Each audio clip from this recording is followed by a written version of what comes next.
प्रणाम। गुरु पूर्णिमा की बहुत बहुत शुभकामनाएं आप लोगों को। आज बहुत ही सुंदर दिन है, बहुत ही प्यारा पर्व है हमारा।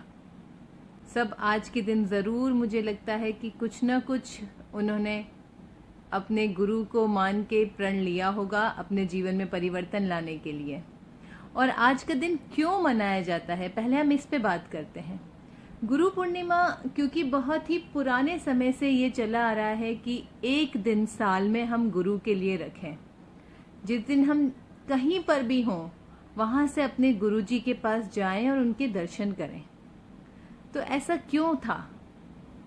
अब तो वो प्रचलन खत्म ही हो गया है। बहुत लोग करते हैं, बहुत लोग नहीं भी करते हैं, पर इसे क्यों रखा गया, इसके पीछे आपको क्या लगता है? जैसा ये एक दिन रखा गया वो इसलिए रखा गया कि जो आपको आपके गुरु ने सिखाया, आपको चाहे जो भी साधन उन्होंने बताया कि ये ऐसे ऐसे परमात्मा की प्राप्ति होती है और तुम ये करो, तो पूरे साल तो साधक उसका अभ्यास करे और फिर साल में एक दिन वो अपने गुरु के पास जाए और उसने जो अभ्यास करा उसमें जो जो उसे कठिनाइयां आई, फिर उसमें उसने जितनी उन्नति प्राप्त करी, उसे जो जो अनुभव हुए, वो सब अपने गुरु से वो शेयर कर पाए और फिर उनसे वो और सीख पाए। वो फिर उसे आगे के लिए मार्गदर्शन करें कि अच्छा तुम यहाँ तक पहुंचे हो, अब तुम्हें ऐसे ऐसे करो तो इससे आगे वाले स्टेप पे जाओगे।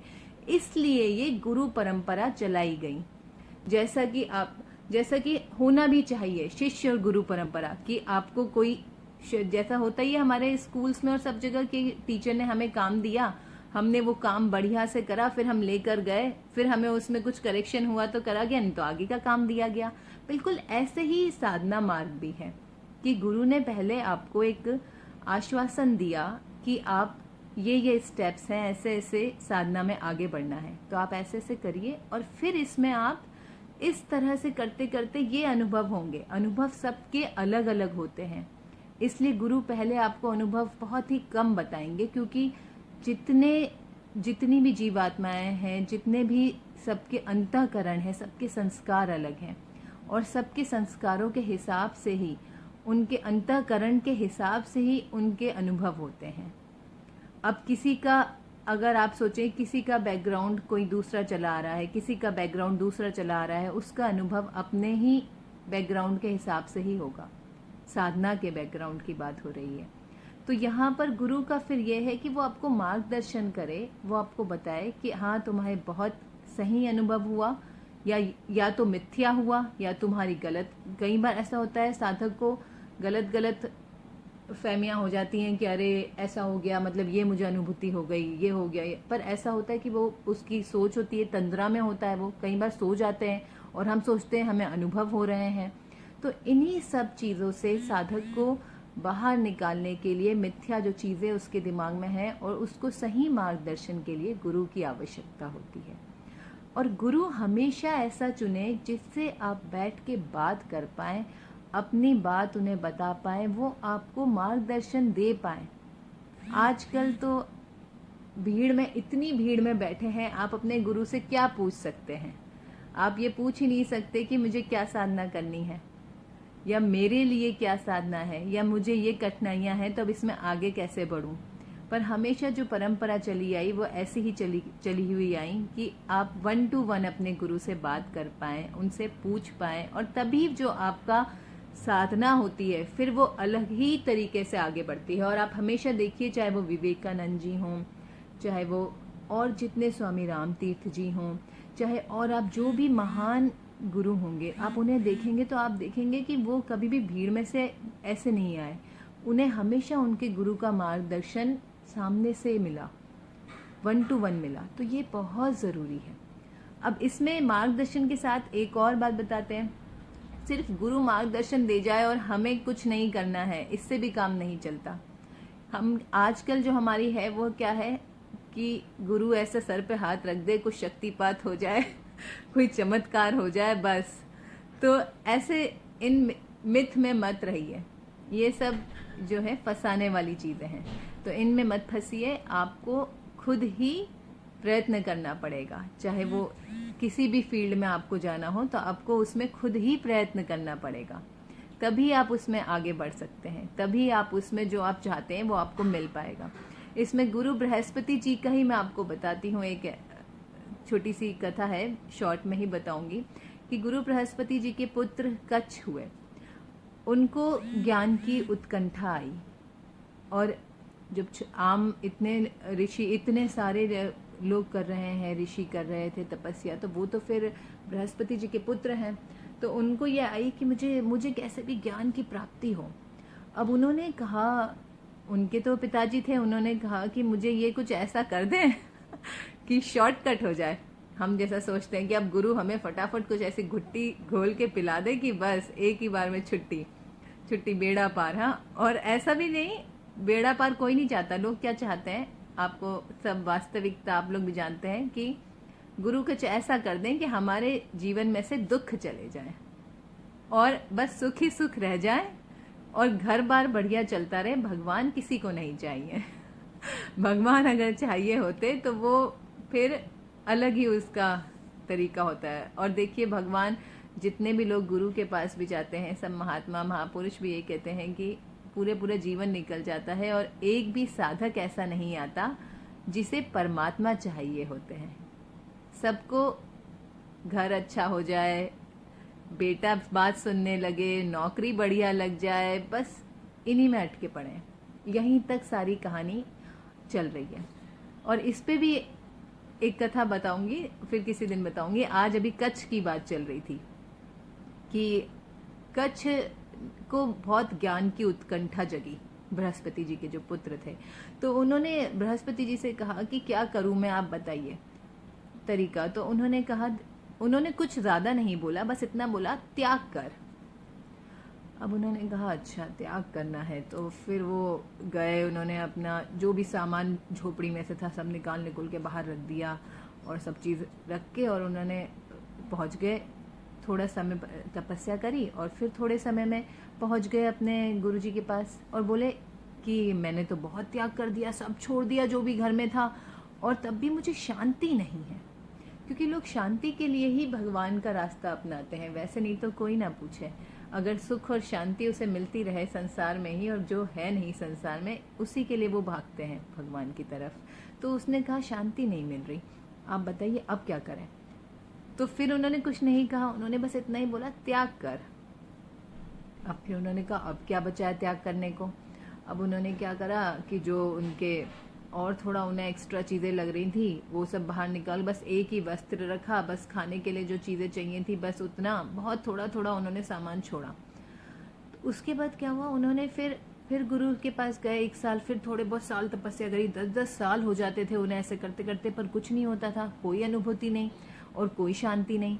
फिर उन्होंने कहा, फिर गए, फिर बोले कि अभी भी शांति नहीं है, कुछ अनुभव नहीं हो रहा, कोई भी मुझे ऐसा बदलाव नहीं लग रहा कि मुझे परमात्मा की प्राप्ति होने को जा रही है।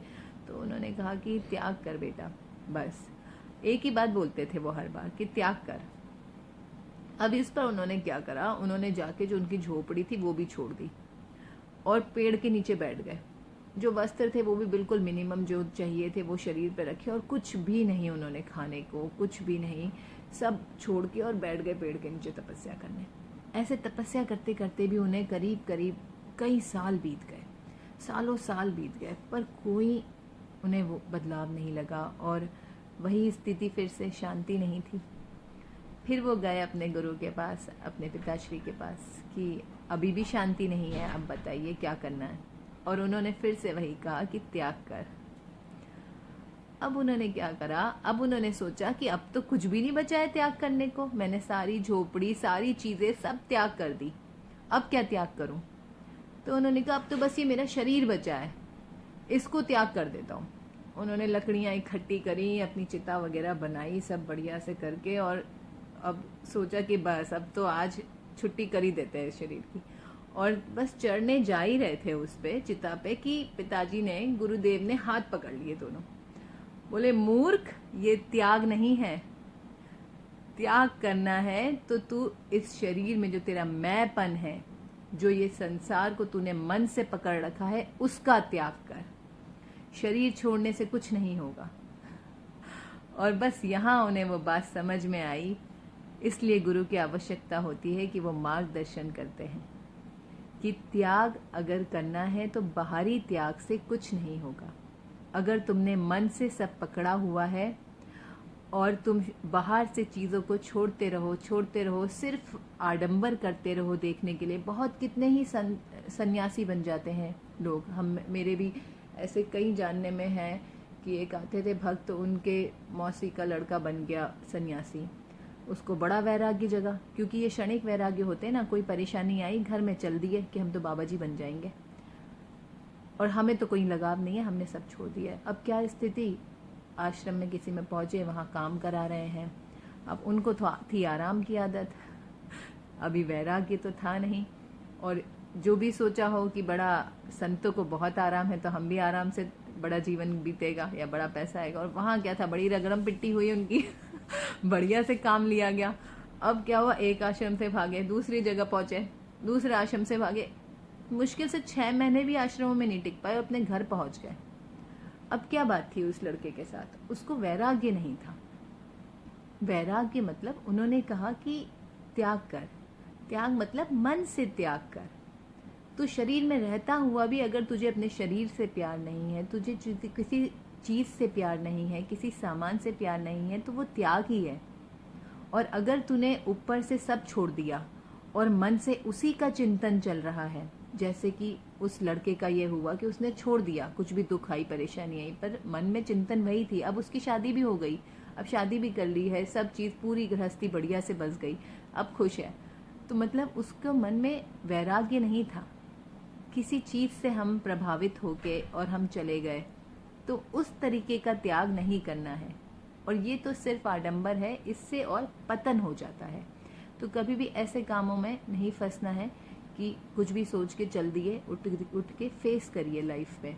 और अगर आपने मन से कोई चीज़ छोड़ दी है, त्याग अगर आपने मन से कर दिया है, तो वैसे भी आपका जो परेशानियां हैं, दुख हैं, वो खत्म हो जाएंगे। क्योंकि जो सारी परेशानी है, सारा दुख है, वो एक ही बात का है। वो इसी बात का है कि हम चीज़ें पकड़े हुए हैं, हम कोई चीज़ छोड़ना ही नहीं चाहते, हम त्याग तो चाहते ही नहीं हैं। हम चाहते हैं सब हमारे हिसाब से चले, सब कुछ हमारे हिसाब से चले। और यही कारण है कि हमें दुख भी होता है, परेशानी भी होती है, क्योंकि सृष्टि है माया वाली, सब भगवान की मर्जी से चलती है और हम चाहते हैं हमारी मर्जी से चले। तो बस यहीं पे इन चीज़ों में अटकिए मत। गुरु की जितनी आवश्यकता है उतना ही गुरु के साथ आप जुड़ के रहिए, मिल जाइए, गुरु में एक हो जाइए। पर लेकिन वास्तविकता पता होनी चाहिए कि गुरु चाहिए क्यों, गुरु की आवश्यकता क्यों है। हमारे उपनिषदों में बहुत एक प्यारा मंत्र है, गुरु के ऊपर ही दिया हुआ है वो, कि परीक्षे लोकान कर्म चितान ब्राह्मणों।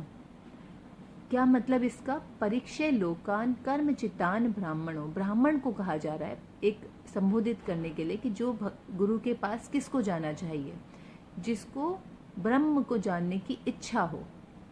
और उसमें परीक्षे लोकान मतलब जितने लोग हैं ऊपर नीचे, उनकी परीक्षा कर और देख कि उनमें कितनी माया या कितनी सत्यता है।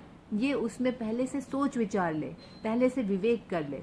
और जब तुझे लगे कि हाँ विवेक कर लिया मैंने, अब मुझे पता चल गया कि परमात्मा सत्य है और ये जितने लोकांतर हैं, स्वर्ग नर्क और जितनों की भी बात आती है रसातल तक की, वो सारे लोग सिर्फ और सिर्फ माया के अंदर हैं। उसमें दूसरी लाइन में यही बात है, निर्वेद माया नास कृत कृतेन। निर्वेद माया नास कृत कृतेन मतलब ये सारी माया है, जितने लोग हैं वो सब माया है, ना सत्य नहीं है। जिसने ये बात जान ली, जिस ब्राह्मण ने, फिर उसको दूसरा स्टेप है कि जब ये बात अच्छे से समझ में आ गई कि ये सारा संसार असत्य में चल रहा है, चाहे किसी भी लोग की बात कर लो, फिर तुमको एक श्रोत्रिय ब्रह्मनिष्ठ गुरु के पास जाना चाहिए विद्या लेने के लिए। जब तुम्हारी ये एलिजिबिलिटी हो जाए तब गुरु का नंबर आता है। हम क्या सोचते हैं, पहले ही गुरु पास भाग लें, और गुरु बस यही लोक की ही चीज़ें दिलवा दे। तो ऐसा नहीं करना है, अपने विचार खुले रखने हैं।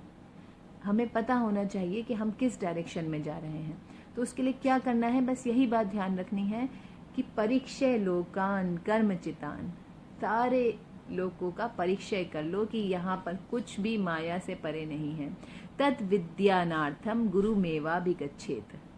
तद विद्यानार्थम, विद्या नाम का जो अर्थ है उसको लेने के लिए तब गुरुमेवा विगच्छेत, गुरु के पास जाओ। और कैसे गुरु के पास जाओ? समित पाणी, समित पाणी मतलब हाथ जोड़कर श्रोत्रिय ब्रह्मनिष्ठ, समित पाणी श्रोत्रिय ब्रह्मनिष्ठ, ये पूरा श्लोक है उपनिषद के अंदर। स्पेशली बताया है उपनिषदों में कि कब गुरु के पास जाना चाहिए, कब है आवश्यकता आपको गुरु के पास जाने की। जब आप अच्छे से विवेक विचार कर चुके हैं कि यहाँ पर कुछ भी सत्य नहीं है, किसी भी लोकांतर तक चले जाओ, और तब आपको उत्कंठा उठी, जिज्ञासा उठी परमात्मा को जानने की। विद्या मतलब इसमें ज्ञान की बात है कि परमात्मा को जानने की जिज्ञासा उठी, तब आप जाइए एक श्रोत्रिय ब्रह्मनिष्ठ गुरु के पास। फिर आप हाथ जोड़कर उनसे विद्या लेने जाइए। ये है जो हमारे उपनिषदों में गुरु की महत्वता बताई गई है। जब हमें गुरु के पास जाना चाहिए और जो हमें गुरु फिर ज्ञान देते हैं, इसको पूरे को, लेकिन आपको पात्र होना चाहिए, आपको पात्रता होनी चाहिए। गुरु ही बस देखते रहेंगे कि श्रोत्रिय ब्रह्मनिष्ठ गुरु चाहिए, पर अपना पात्र नहीं है कि हमने परीक्षा करी कि नहीं करी। ये भी बहुत ज़रूरी है। अपने को पात्र बनाइए और फिर अपने गुरु के पास जाइए। फिर देखिए बहुत जल्दी जीवन में बदलाव आएगा। बहुत बहुत धन्यवाद आप सभी लोगों को। आज के दिन की बहुत बहुत शुभकामनाएं।